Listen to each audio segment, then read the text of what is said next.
Welcome to Community Cuts. JC, how are you? Good. I'm hearing a lot of good things about you, and you have a couple of things that not a couple of things that you want to talk about. Well, definitely. It's the new year has come along. Um, I recently got an opportunity to go to the Apollo's Kwanza during Nia, the Day of Purpose. And it was really, really a beautiful time. And it was called Regeneration. And it was really, really amazing, really amazing. I recommend it for anyone to hit up the Apollo for Kwanzaa. So tell me, what did you do there? Well, if they had a performance with a dance troupe called Forces of Nature. And then they also, that dance troupe also works with, I believe, the Children's Zone, and they have a program there with youth, and they did a dance program. But what was beautiful was they really did go through what Kwanzaa was about, and they did it verbally, but they also did it in action. And I thought that was one of the most touching parts. They had a table with a lot of glass, it looked like glass tubes that looked like buildings in different colors. And they had adults and children stand around. And then the first woman said, I am a owner of a business for 25 years. I've done hair, and God gave me these hands to care for people's hair. And then she said, I pass to the young child. She gave her a glass building and said, um, I pass this on to you uh, to go forth and also do something out here in the community. I'm paraphrasing. And then the child says, my given name is this, and my claim to fame is this. And they talk about what they're good at, dancing, math, whatever. And then they said, and this is what really touched me.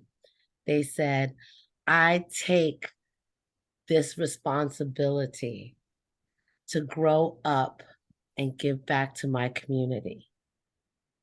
And I just thought that was just, and then they had a child from every borough. And so, and they said, I'm from Brooklyn, or I'm from Harlem, or I'm from Queens. And these young children, young Black children, it was just inspiring. It was so inspiring. It was lovely, lovely, lovely. It's a beautiful story, and it's also a revelation. I When I heard that, I remember what someone said. They talked about passing along faith. Mm-hmm, And I was mm-hmm, saying, how can one pass faith along? mm-hmm, But the faith mm-hmm, that they were talking about is encouraging people, believing in oneself, mm-hmm, and helping that person to propel to another level. And as mm-hmm, they believe, they had the faith, just like mm-hmm, the lady said, I'm passing this along. She was passing along faith to this young child, and they mm-hmm. took it to another level. Yeah, Yes, so it's passing faith along. it was really, I mean, and it's been a while since I've just done something really Pan-African. I think I lived the life, but not always.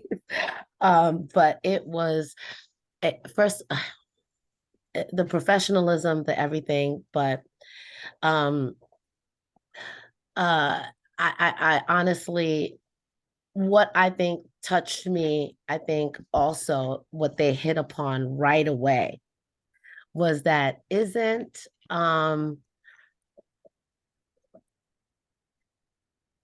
Isn't last night, isn't last night, hang on, you know what? I want the program. Could you give me the program? I really want to share with you a little bit about the program um in terms of what I saw. Because they started out, Duke, where the woman basically says, isn't this a made-up holiday? She said when she was organizing this event, somebody said that, isn't this just a made-up holiday? Like, why celebrate this holiday? It's made up. And her response was just amazing, and she basically said, aren't all holidays made up? Mhm. Uh, aren't they Mhm. all? And Christmas included, It's Easter true. Bunny, Yeah. Valentine's Day. Every holiday is a made up holiday about something that's important Mhm. and something that needs to be um, uplifted. Mhm. And she noted that Kwanzaa was birthed after the death of Martin Luther King and Malcolm X, and that the community was in crisis, was having an inner crisis, and that this Kwanzaa was developed to sort of have families and people pull together under a common agreement that we would work on these things together no matter where you're from. And so that was the other beautiful part. One of the women passing down to a child, a young boy, spoke in Jamaican patois, Okay. right? As she did it. She Mhm. did her speech in completely in patois, in the Caribbean style, and Yes. then passed her torch to this young man who's born here Mhm. and said, I take on the responsibility of caring for my community. It couldn't have been, I'm telling you, it could not have been more just beautiful and to the point. Because I too have felt like Kwanzaa is like, are we copying? Like, what are we, what are we really doing? But when she took us back to when it was created and why it was created, I think it's something that we should pay attention to and maybe consider really um, looking at it with some fresh eyes Mhm. and creating our own family traditions Mhm. and holding on to our culture. And one of the things that she said was that Kwanzaa allowed Black people for the first time to really define themselves Mhm. and say, this is who we are and how we want to move forth in the world, Mhm. you know and that these uh principles are one that no matter what your faith, no matter where you come from, there are ancestral principles. Correct. They're not principles that just come out of nowhere, you know. I think is one creating their own narrative, which is important, and standing by your own narrative, Mm-hmm, mm-hmm. not based on religion, based on you know, it's it is based on culture, but not based on religion. Right, And so you can carry your own narratives and speak to your people right, using what you have, right. and that's just a no, that's a no brainer. That is good. Right, right. No, and so I'll read them real quick, just as a reminder. Please do. Yes. So Umoja is unity and is to strive for and maintain unity in the family, in the community, nation, and in our race. And I think that that's so important. Um, when we hear in the news that, the richest Jamaican woman gets on television and basically Mhm.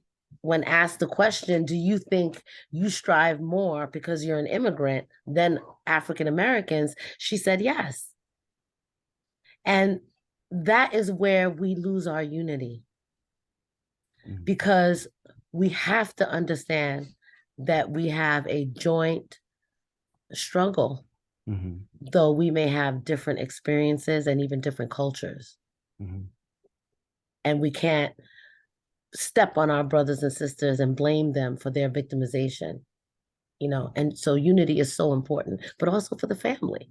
And Duke, you Right. you talk about that a lot, Yeah. Yeah. you know. Yeah. The other one is I can't even say it, Duke. Kuji Chakagalia. I'm saying it Okay. wrong, but that's self-determination. That's day two. Right. And that's to define ourselves, name ourselves, create for ourselves, and speak for ourselves. Mm. That's powerful. That is powerful. And all that is, at least from what I'm receiving from you, is creating creating words, those narratives that who you are as a person, as a culture, as a Mm-hmm, people. mm-hmm, And if you want to even drill down further, we talked about, well, it is said in Genesis where God says He created the world, and the world was created in 6 days. He rested on the seventh day, and it was created by words, mm, a narrative. So mm, now we're saying we are going to create by words our narratives mm-hmm, to build us, to build our community, to build the world. mm-hmm. And And think about the time that these principles are being introduced when our leaders have been murdered, where people feel lost in a way right, right. and what to do next. And this was about we're going to hold on to each other, Mm-hmm. and we're going to follow these principles Mm-hmm. all year long. These principles are not about a day, Right. right? So let me get, I got to get my glasses out here. Ujima, Mm-hmm. collective work and responsibility. And that's day three.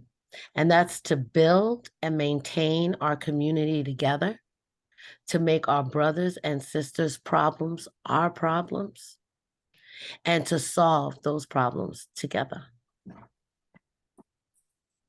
And we can't do that if we think you're different. I came from Africa, you came from here. We can't make it if we can't, you came from this place, I came from this place. I made it, you didn't. That's correct. That's correct. We have to wash away the old and allow the new to come in Mm-hmm, and receive the new narratives that we are in. And what is daunting for me is when if people can go back to Rodney King mm-hmm, days, mm-hmm, when all these skirmish and broke out in California, broke out throughout the United States.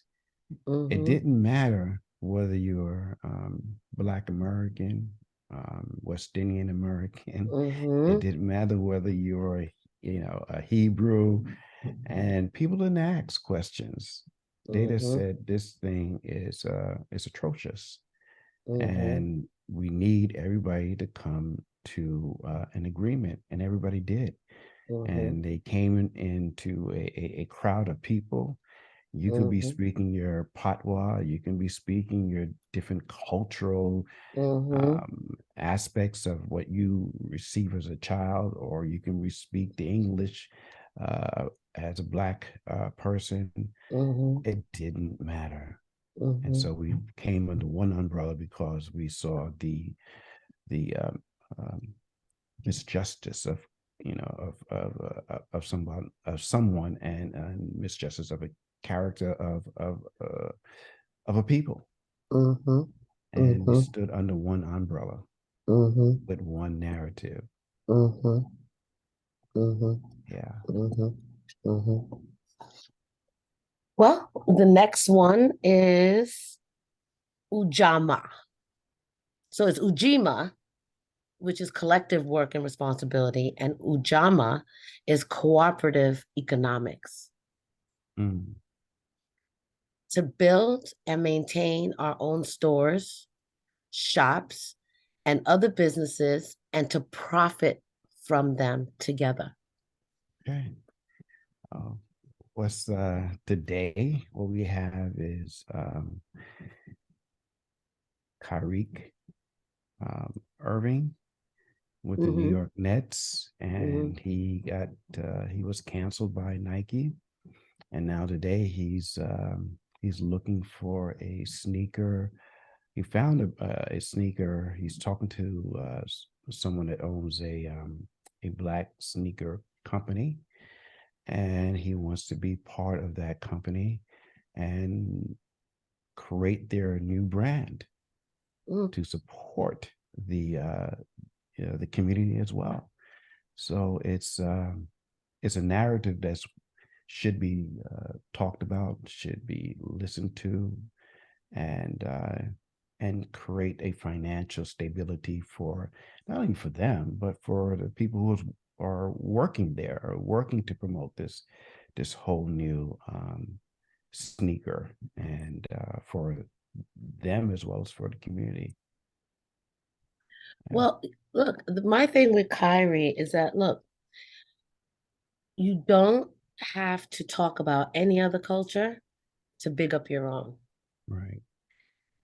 You don't have to create this to uplift Black people and support Black people. My issue with not just Kyrie but so many others is that we approach things um, from two sides, you know, to instead of focusing on ourselves and joining forces. We have enough fight amongst ourselves. We don't need to fight with anybody else. We don't need to prove anything to anybody else, and we don't need anybody's validation. And for me to uplift myself, I don't have to step or talk about anybody else because it messes up our ultimate upliftment. And so that's my only issue. But yes, Black men, Black women, we are trying every day.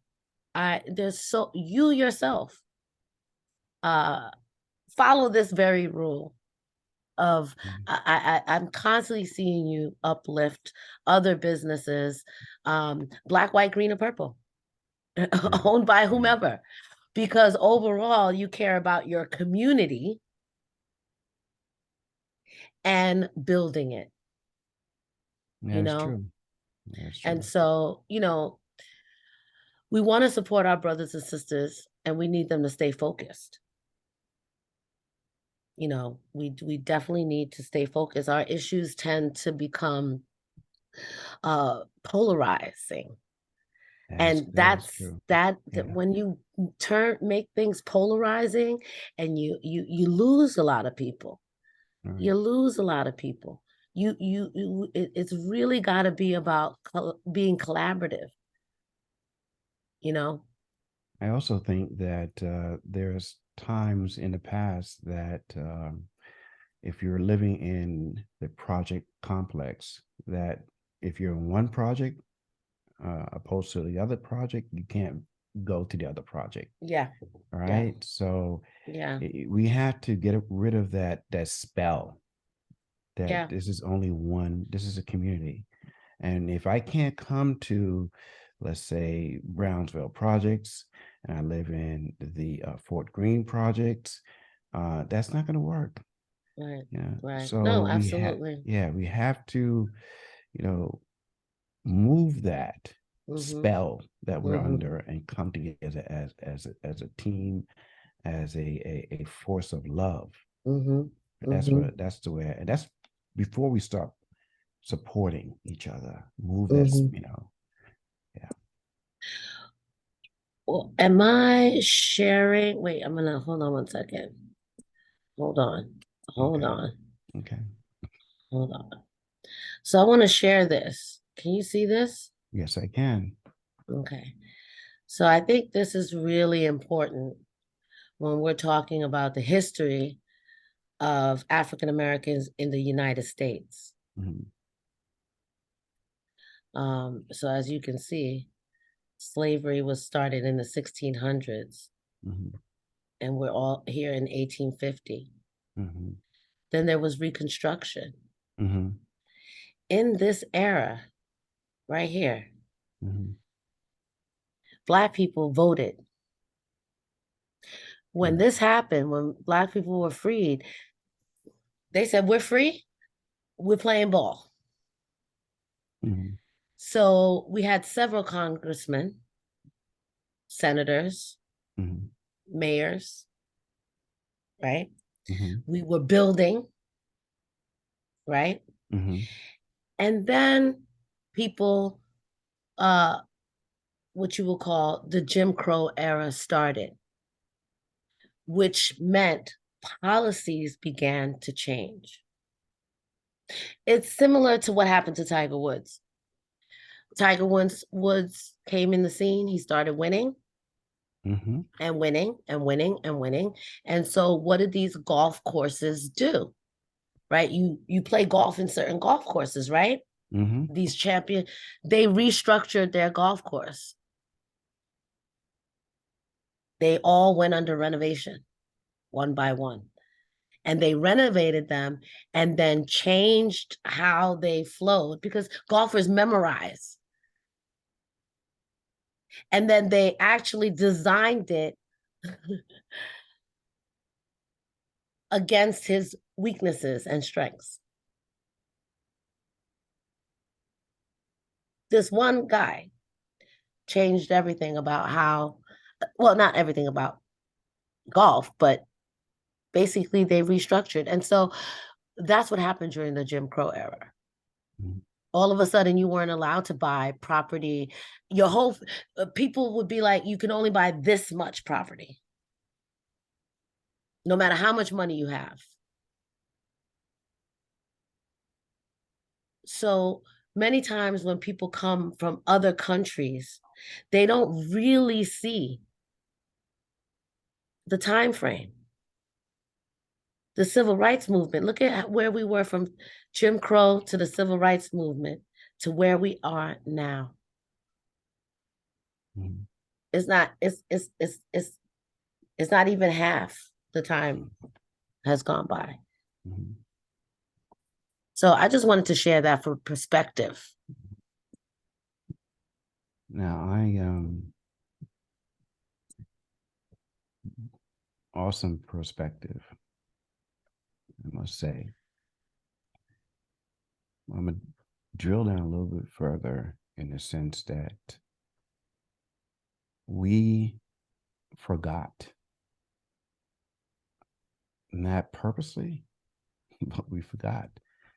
Before the 1600s, Hmm. we were always here. We were already here. Yes, yes, And that's true. so they gave us a narrative that we sort of like fell into.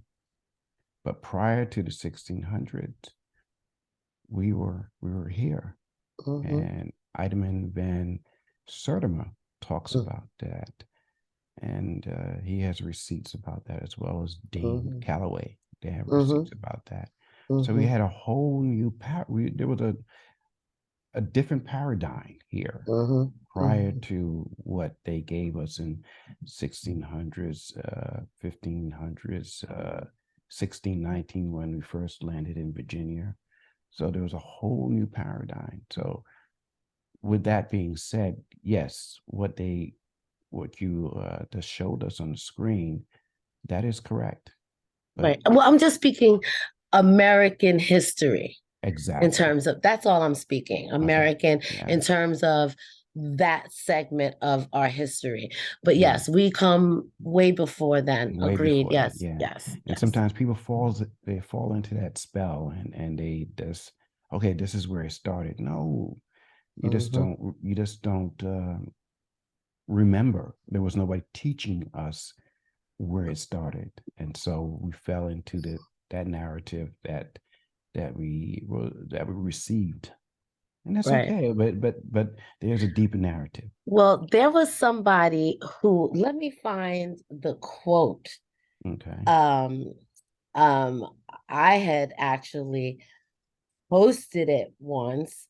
Let me see if I can find it quickly. But you know what? Not just in saving time. Um, Basically the person said, whoever wins writes history, Right. It's what we right? call is what we call history is his story, his Correct. story. Yep. And Yep. so Yep. that's what we say. And that's basically the truth. Right. It's his story. Right. Exactly. And they have a right to tell it the way they want to tell it. Oh, I found it. I found it. I found it. Okay. Oh my goodness, but I wish I could can you see that?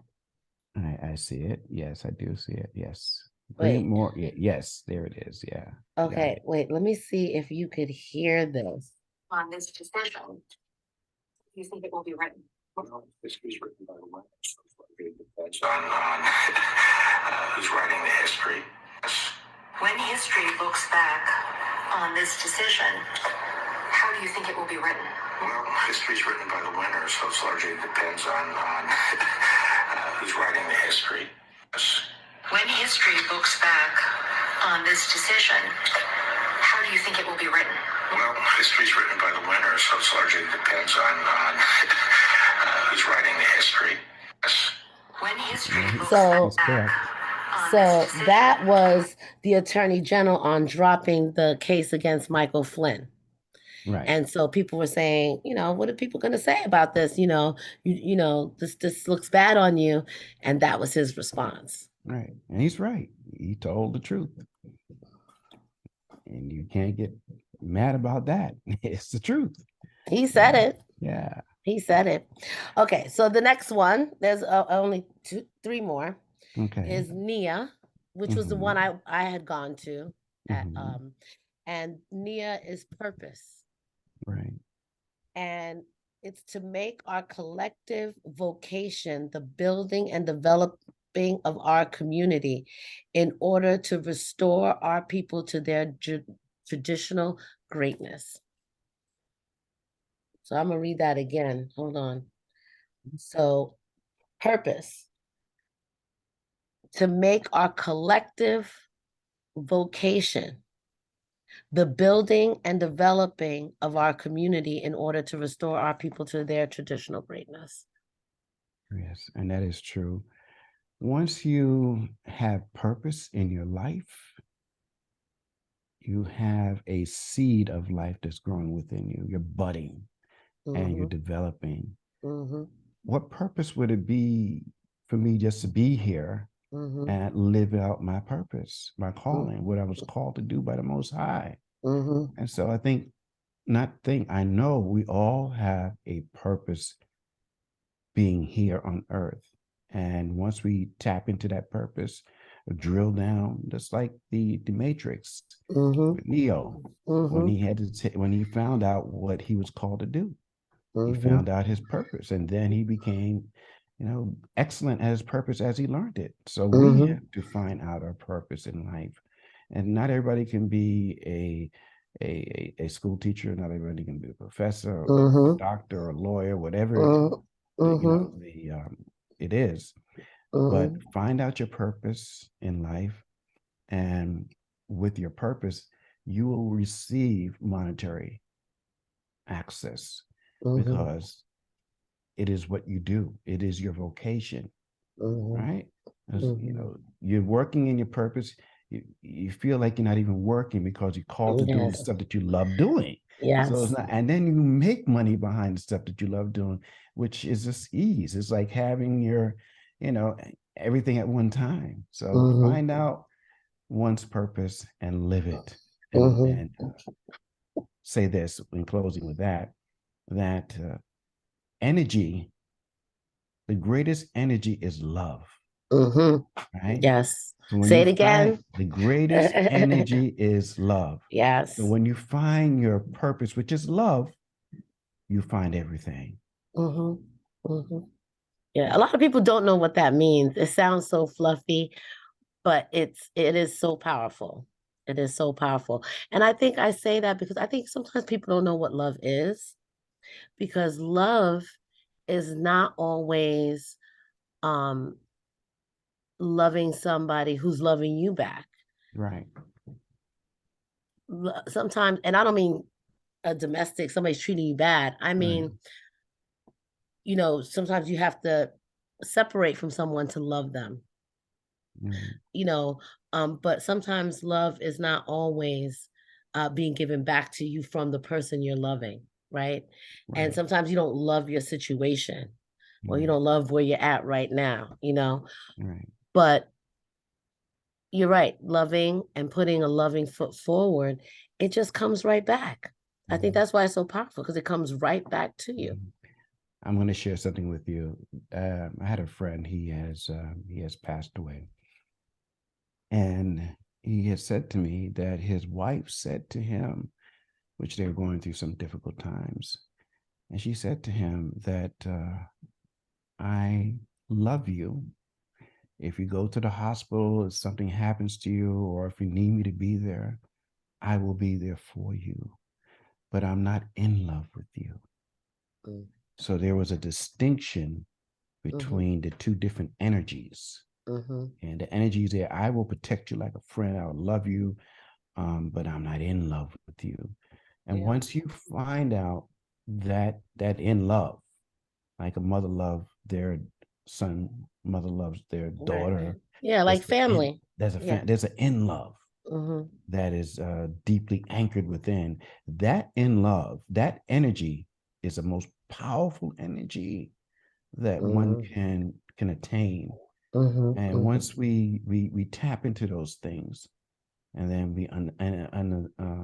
excuse me, tap into it and be able to use it, Yeah. then it Yeah. becomes powerful. Yes. Agreed. Yeah. 100%. So the next one is Kumba, Kuumba. And you'll like this one, creativity. And it's to do always as much as we can, and in the way we can, in order to leave our community more beautiful and beneficial than when we inherited it. So that's a beautiful way to put being creative. We you are, know yes, it leaves something special, even if they don't find it now. right. So many times people become famous after their past. Well, Nancy, what you and I are doing right now, right? We're on Mm-hmm. Community Cuts, Mm-hmm. and we are creators. Mm-hmm. That's Mm-hmm. what we do. Mm-hmm. And so we have things that we create. We're creating what we're doing now, this dialogue. We are creating different things to help people to grow. We are creators in your community. You become a creator when you start to help your community at even the smallest minute thing. You are a creator. Why you're a creator? Because the Most High lives within you. God is within you. Mm-hmm. Greater that is in He that is in me than He that is in the world. God Mm-hmm. lives within you, and God is a creator. He creates Mm-hmm. everything. So the creator lives within you. So whatever you do to create. And hopefully we will do to create good things, good platforms to help people to move along in the society and give them things to think about. I never thought about that. Yes, we are creators just like everybody else. There are creators. And as you tap in to yourself within, you find that creative bone, created DNA. Absolutely. Absolutely. And creativity is, I think, is, I don't even need to add. You're absolutely right. The last one is Imani, which is faith. And it's to believe with all our heart in our people, our parents, our teachers, our leaders, and the righteousness and victory of our struggle. Right. Right. And that is faith. Faith within itself. It's powerful. Uh, the word says that you can't come to God without faith. So how are we going to go to God without faith? We can't come without faith. And so when Yeah. we are in this community, we had to bring faith. And I said in the beginning, we leave faith, we share faith with people to let them, help them believe. If I can propel you to the next level, then I'm sharing my faith. Hopefully you'll gravitate to that faith and build on it. Mm-hmm. And faith is something that God said in his word, how you can't please me without faith. Yeah. No, Right. So it's true. And that's the thing. We have to, I think we can't give up on ourselves. exactly. And one of the ways in which we give up on ourselves is when we repeat certain tropes. Right. That's giving up. When we repeat stereotypical things about ourselves that are negative and our people that are negative, that is when we're not having faith. Because in every community, there's shysters. Oh yeah. In every community, there's lazy people. Right. And in every community, there's hardworking, Mhm. God abiding, strong minded people. And so when we repeat these tropes about ourselves, we're not showing faith. Mhm. Mhm. Yeah. And it's I want to tell my community out there, do not hate yourself. Be able to forgive yourself Mm-hmm. no matter what you're going through. We love you, but you got to remember to love yourself first and be able to forgive yourself. Right. And as you And forgive, the first step in forgiving yourself is forgiving others. exactly.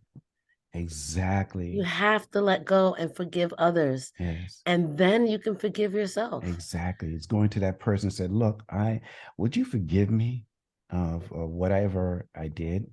Please Mm-hmm. forgive me. Mm-hmm. And whether they forgive you or not, It's okay. it's okay. You left it at the altar. You left it right there and said, and you move on. Mm-hmm. Mm-hmm. It's a powerful statement in when the Most High was talking to David, and he said, he's a man of my own heart. That's powerful. God is saying about David. Mm-hmm. And when we look at it as mortals, we says, how could he did so much stuff? But God said he's a man of my own heart. Mm-hmm. He asked God to forgive him Mm-hmm. of his tropes, stuff Mm-hmm. that he did. Mm-hmm. And God did forgive him. Mm-hmm. Right? And it took courage now to forgive yourself, Mm-hmm. to let go of the baggage. One story I want to share with you that somebody shared with me many years ago. There was these two men. They committed the same sin, and they went to the same church. And one of the men said to somebody else, I don't know why is he so jolly, so happy, so merry, so this and that. And he and I committed the same sin. There was one thing that was different from their characters. Mm-hmm. One let it go, Mm-hmm. and the other one held on to it. He put it in his pocket. Mm-hmm. We Mm-hmm. are no good to ourselves, Mm-hmm. holding on to those tropes, Mm-hmm. holding on to those misdeeds that we had created and did. Mm-hmm. And then we carrying those energies, because words are energies, things are Mm-hmm. energies. So we carry that energy and we don't know how to dispel it because we're carrying it. But once you're able to forgive yourself, forgive oneself, and move on, then Mm-hmm. you let go of that negative energy and you bring on a righteous energy. That's the way I like to think of it anyway. Yeah, no, definitely. Well, I wish everybody to get some righteous energy for 2023. Oh yeah. We Oh need some yeah. righteous energy in the mix. That's for sure. Yes. Yes. Nancy, this has been a pleasure. Thank you Yes. so much. We're on these shows together, and it's a good thing. It's a good Yes. thing. Yeah, Yeah. for sure. No, this was great. Well, we will talk soon. Thank you. All Thank you, right. Nancy. God All right. bless. Okay.